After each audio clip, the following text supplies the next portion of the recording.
Good morning and welcome. My name's James. I'm the candidate coach. It's great to have you with us today, Thursday, 16th of September 2021. Today's the second part in our job interview preparation series.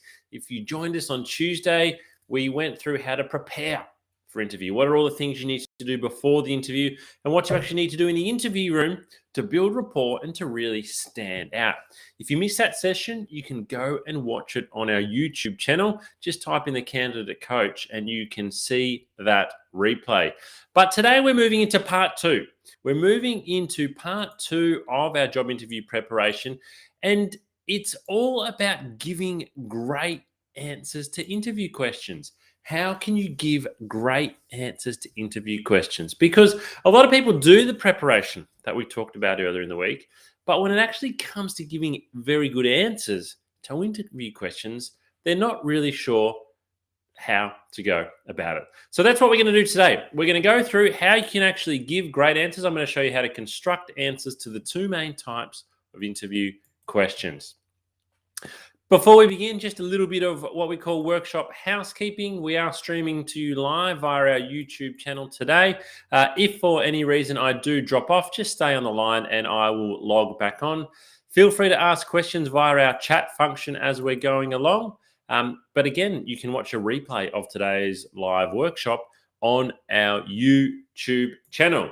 Alrighty, who am I, James? Well, I'm your presenter today. I've been a director at Smart Recruitment since 2005. And in that time, I've conducted over 3,000 interviews and 600 group assessments. So my advice, my guidance for you today around creating great answers to interview questions comes from having been involved in that many interviews throughout my career. And I launched the Candidate Coach in December 2019. Alrighty, the most common interview question in the world. Let's get stuck into today's content. What is the most common interview question in the world? Have a think. Have a think to yourself. What is the most common interview question in the world? Well, I'm going to tell you. It is, tell me a little bit about yourself. Tell me a little bit about yourself. Now, this question sounds really innocent, doesn't it? Tell me a bit about yourself. This is how I start off every one of my phone interviews. I say, tell me a little bit about yourself. This is how I start off all of my face-to-face or Zoom interviews. Just to start off with today, tell me a bit about yourself. Now, it sounds really friendly. It is a friendly question. It's a warm-up question, but don't drop your guard on this question. A lot of people do drop their guard on this question and they think, oh, this is not really part of the interview. And so they don't have a great answer to this question. And they start off the interview really badly because they don't know how to give a great answer to the most common interview question. So let me show you how to construct a great answer to the most common interview question. Quick activity. I want you to write down the following. I actually don't want you to answer the following. I want you to write down the following. Write down 1, name. 2, overview of work history. 3, my top 3 skills. And 4, the type of work that you're looking for. I'll pause for a moment and give you a chance to write that down.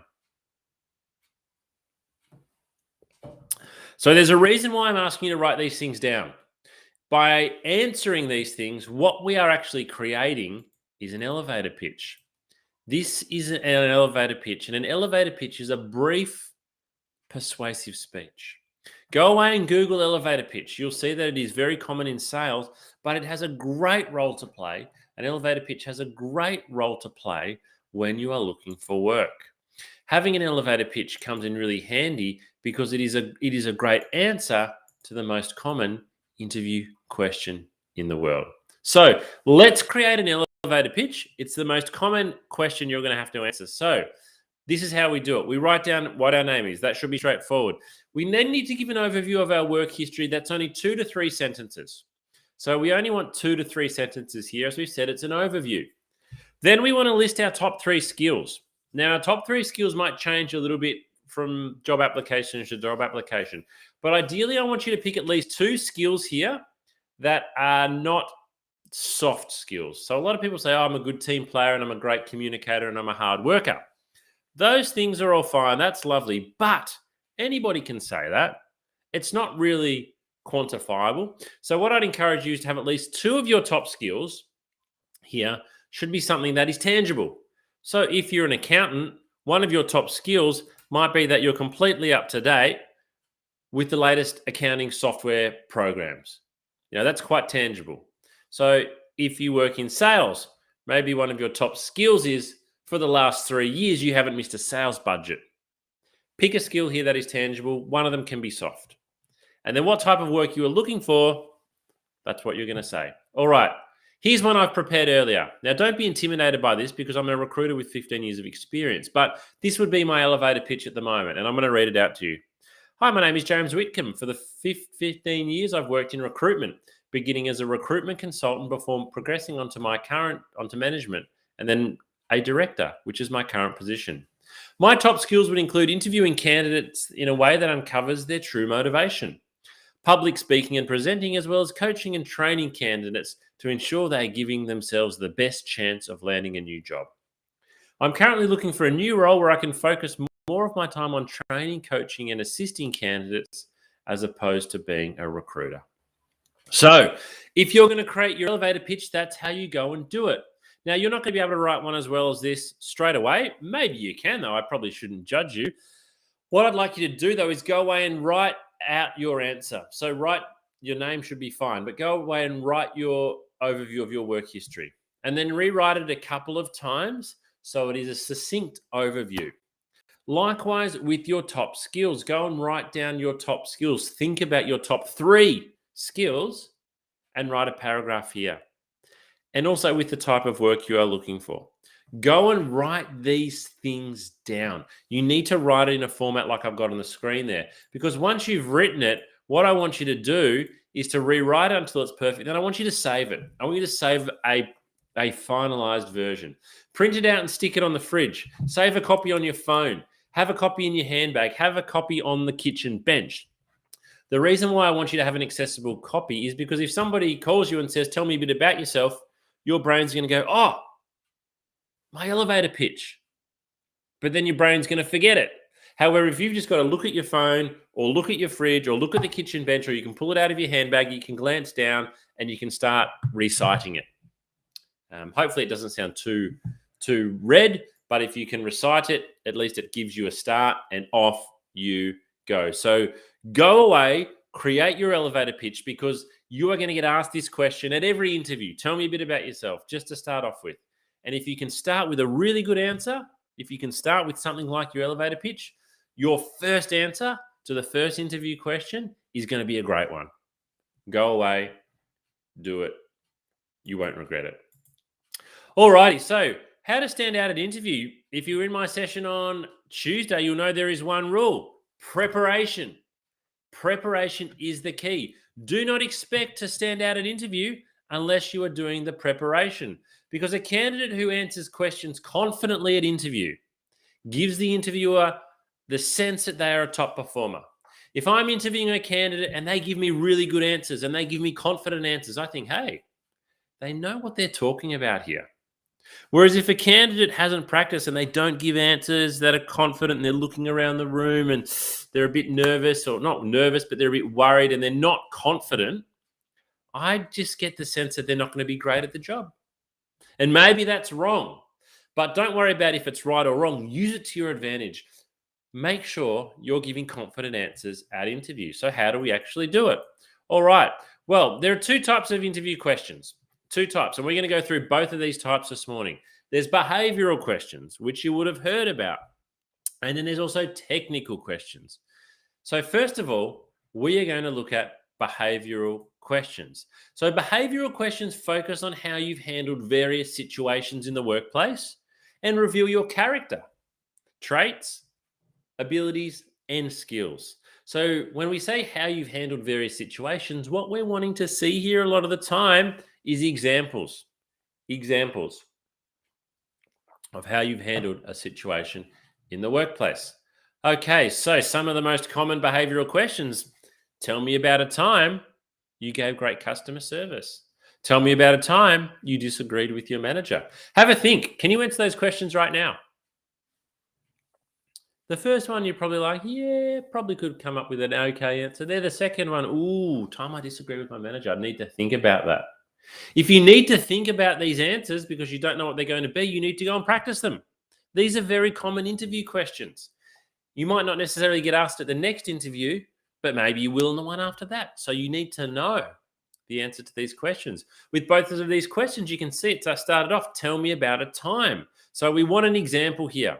We're going to ask you for an example. So even if you have got an example ready, if you can actually go away and spend some time thinking and reminding yourself of that situation, then when you give the answer, you're going to recall greater detail and give a stronger and more complete answer. So, behavioral questions, use the STAR technique. If you have not heard of the STAR technique before, that's probably great. Go away and Google it. It is a very common technique for answering interview questions. I'm going to share with you from the source on the bottom of the page there from Indeed.com's UK site how to use the STAR technique for behavioral-based interview questions. So what is the STAR technique? It's a method of answering questions that is comprised of 4 steps, made up of S, T, A, and R. So situation, you need to describe the situation and when it took place. Notice it does say when there. Task, you need to explain what the task was and what the goal was. Action, you need to provide details about what you actually did. So what did you actually do in this S? What did you do in this situation and what did you do in this task? And then result. So what was the outcome? Coincide with the result of your action. So situation, task, action, results. That is what the STAR technique is. So we're going to describe the situation, explain the task, tell what actions we took, and tell what the actual result was. So how do we actually do this? So situation, we set the scene of the story by giving context and the background. If you're asked about teamwork, your response should include the project details, who you were collaborating with, when you undertook the project, and your location and that time. So it's kind of like a who, what, where, when, isn't it? And this is why you need to go and think about the examples that you're going to give, because you might be able to give a quick example right now, but if you spend 5 minutes thinking about that example, I bet you can give a lot more detail to your answer. So you need to set the scene. It happened in this workplace during August 2021. It was the middle of our peak sales season. I was involved with my manager and the payroll department. Now, you need to give some context there. One of the most common reasons candidates fail at interview is they aren't able to give great detail in their answers. You need to give detail. All right, task. So describe exactly what your role and responsibility was in the situation. Make sure the hiring manager knows what you were specifically assigned to do rather than what everyone else did. Again, this is a huge mistake a lot of candidates make. They just say, as a team, we needed to achieve a goal. But what we are more interested in is, what was your role in the team? What was your task? Okay, so the team's task was to achieve 100 sales in the month of August. What that meant for me was I needed to personally achieve at least 25 sales. So you can talk about what the team's task was, but you must say what your task was. You must say what your own individual assignment was. And then action. So this is a really important part. What did you actually do? So here you explain how you handled the difficult situation and what the outcome was. You need to say whether you did it alone or as part of a team and what you've learned. What you're trying to communicate is your assessment of the situation and your response to the problem, as well as how you got the team involved. Again, share as many details as possible so the interviewer can follow you. So what, again, we often get here is people skip through the action too quickly. Now, don't be concerned if the action that you took meant there wasn't a great outcome, because sometimes we might say, tell me about a time when you had an argument with a coworker. Tell me about a time you disagreed with your manager. Tell me about a time you worked on a project where the outcome was below what was expected. So we're not saying, tell us how good you are here. We're asking you about a situation, a task, an action, and a result where it didn't go well. So don't think I've got to make myself look really good here. Just be really honest. But you need to explain here what happened, what you did, what your actions were. And then finally, the result. Don't forget to close the story by stating what the outcome was of your actions, what you learnt, and if possible, the results. So use, particularly if it is in sales like the examples gives here, and my example before, if the team was If the team target was 100 and your individual target was 25, tell us what the result was. The team had a wonderful quarter. We made 110 sales and I personally did 33. The more granular you can get with the detail, the better. Don't talk generally, be specific. Be specific. So you need to tell us what the outcome was, what the result was.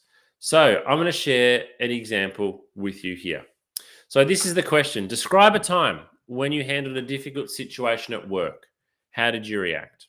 Now, this example comes from an interview question asked of a nursing person. So this is their answer here. In my last job as a night nurse, one of my colleagues quit after securing a job with a top private hospital. Though I was managing a ward full of patients, I was assigned to this one patient who didn't want to be admitted. He wanted to bolt out of his room. I made myself available to the patient, discussed with them the reason he was being admitted, and assured him he would receive 24/7 attention and good care.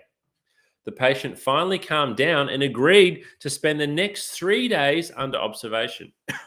Excuse me. He was discharged on the third day, and the wife personally thanked me for handling someone she knew to be extremely stubborn and difficult. All right, so let's break it down. Situation. So the red underline here is where this person has described the situation. In my last job as a night nurse, one of my colleagues quit after securing a job with a top private hospital.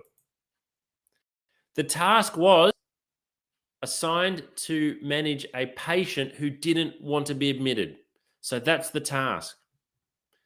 The action. I made myself available to the patient, discussed with him the reason he was being admitted, and assured him he would receive 24/7 attention and good care. So that is the action that was taken. And finally, the result. The result was he was discharged on the third day and his wife thanked me. So you can see here, when you break it down like that, we've got the situation, the task, the action taken, and the result. This is how you go about creating a great answer using the STAR technique. And it is the best possible technique that I think you can use when answering behavioral-based interview questions. So what I would encourage you to do is to go away and to practice this. Go away and to think, what are the types of questions I'm going to be asked? If I'm going for a sales role, I'm going to be asked about a time I had I made a great sale. I'm going to be asked about a time maybe when I had a customer that complained. If I worked in customer service, I'm going to be asked about a time I dealt with a difficult customer.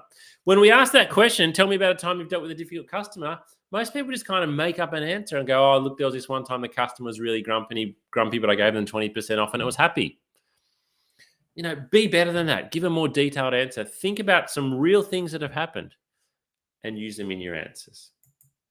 All right, so the second type of question 2. So we've done behavioral questions. Now let's talk about technical interview questions. So what a technical interview question? Well, technical interview questions are very role specific.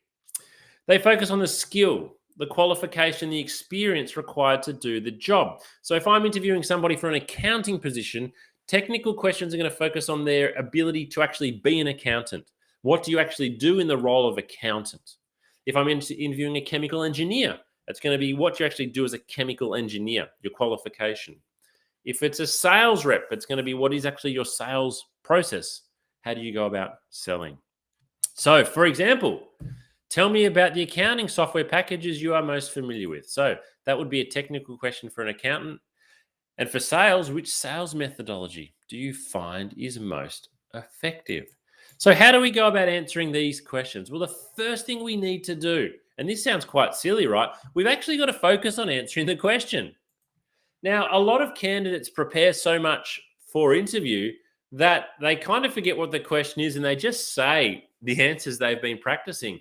Again, really common feedback we get is candidate didn't answer the question.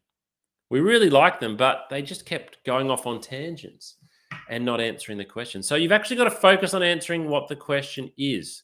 You need to provide details. Again, you can use the STAR technique or the who, what, where, when, and why. What happened, who was involved, when it happened, why it happened. So again, we can apply the STAR technique even to technical interview questions. Thirdly, give more detail.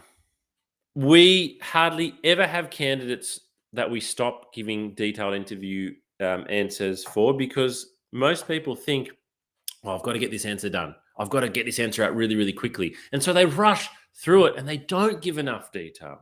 They don't give enough detail. So what I'm making you think of here is that I would rather you actually even add more detail than you're already thinking.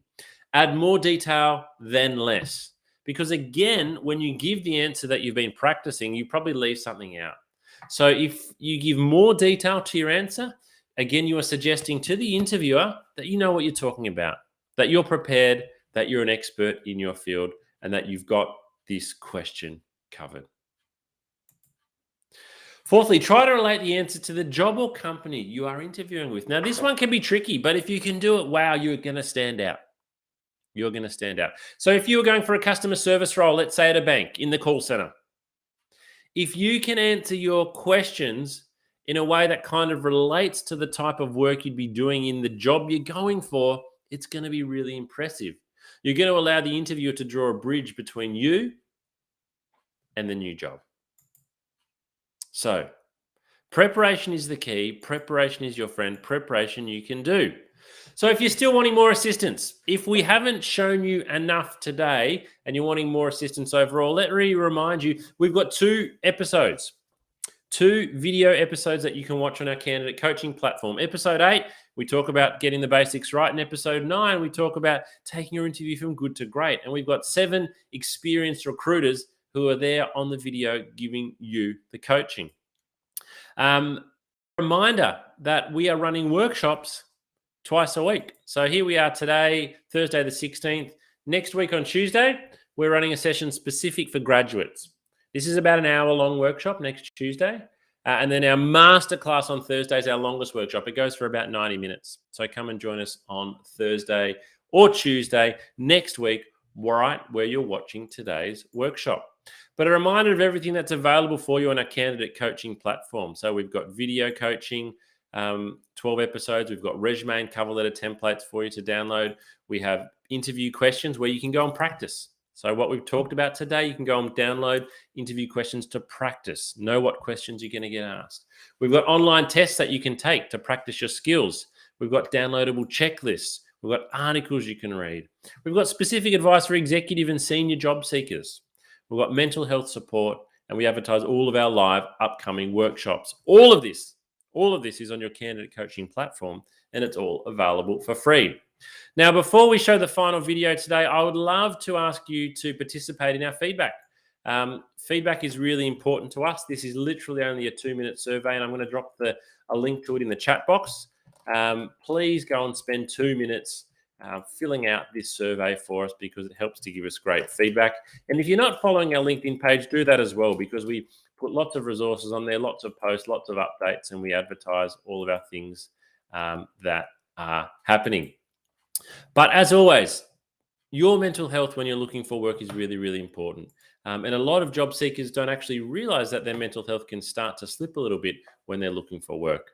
So we always like to finish our workshops with this particular video. Thanks for joining me today for this short session on how to give great interview answers. Go away and practice, and I'll see you here next week. Bye-bye for now.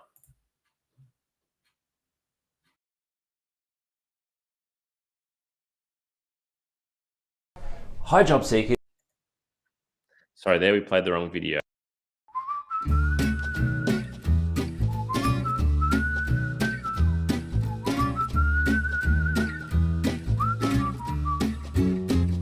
If you're not feeling terrific at the moment and you feel like your mental well-being has taken a little bit of a dip, please remember this is not going to last forever. There's lots you can do to manage your mental health and get back on top of it.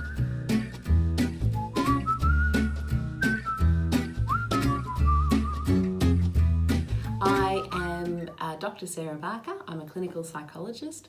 I've worked in workplace mental health with Black Dog Institute for the past 7 years.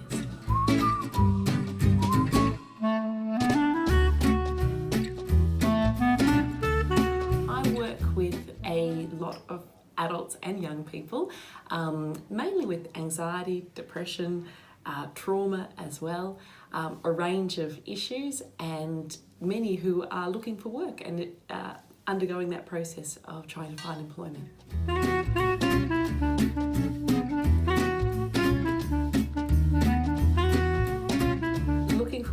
causes mental strain because our identity is tied up with our work.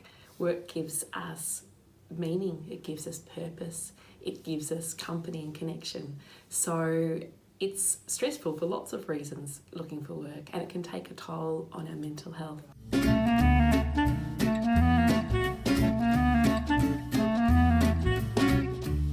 It's really important for us to be aware of the signs that our well-being and our mental health might be dropping.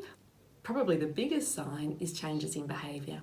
So that might be changes in the way we're thinking or talking to ourselves. We might be saying things like, who would employ me? I'll never get a job. We might be really down on ourselves and really hard and critical on ourselves when normally we're not so hard and critical.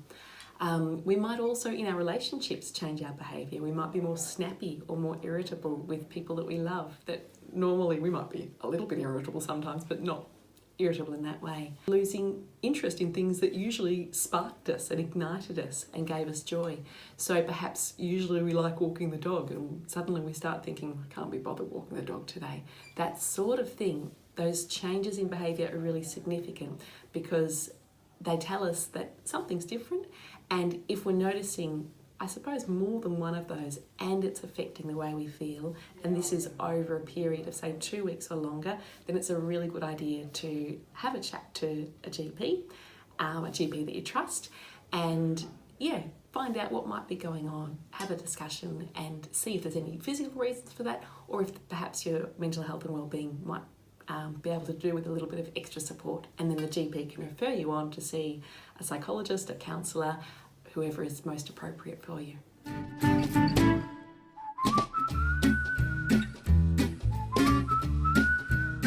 There are so many great things you can do to look after your mental health when you're looking for work, and it's really important that you do. My very top tip would be really talking kindly to yourself and being compassionate with yourself. I think when we're looking for work, we can have a lot more questions like, will I ever get a job? Will I ever be employed? It can feel like this could go on forever. So being kind to ourselves and saying things like, it will work out. There will be a day, my efforts will be rewarded. It will just take time. I just need to keep trying. Reminding yourself of your strengths. And that might even be tapping into people you love and asking them what your strengths are, because sometimes it's harder to find them when our mood's a bit low and we're feeling more worried. We can be harder on ourselves. I think that routine is really, really important to our well-being. When we're looking for work, we mightn't have such a regular routine because there mightn't be a 9 to 5 start and finish time for a job. Well, there isn't. So instead, thinking about looking for work as a job in itself can be helpful. Having a start time and a finish time can be really helpful, and some set tasks that you hope to achieve that day. Purpose is really important too. So purpose might come through routine, but it can also come through other things. Meaning's really important, and our work gives us meaning. So when we're looking for work, meaning mightn't feel like it's there as much. Part of what we can do is infuse those tasks with meaning. So I am doing these things today, I'm looking for work, and that is meaningful in itself because there's an end goal to this. It will be something that's good for me and good for the people that I love as well.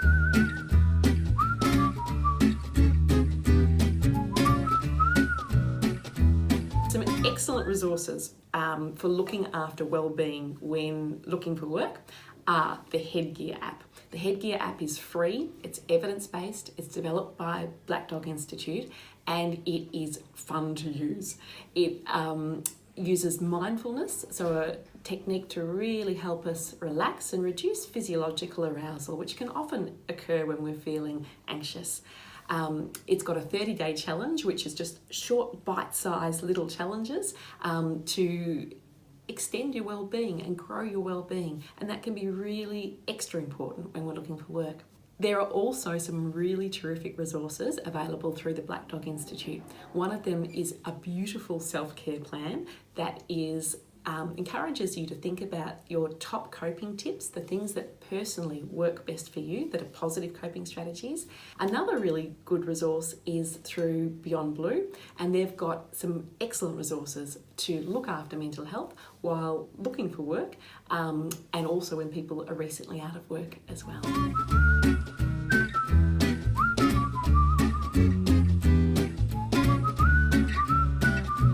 probably time to seek professional assistance when you notice your mood is lower and you're feeling more down than usual, when you're worrying more and perhaps worrying excessively about things that you wouldn't normally worry about, and perhaps in your relationships too, when you're more tense with people and perhaps more snappy or irritable. All of these are signs that perhaps our mood is not in the greatest space and our well-being is not in the greatest space, and that it can be a great idea then to chat to your GP, who can then refer you to an appropriate person to help you strengthen your well-being.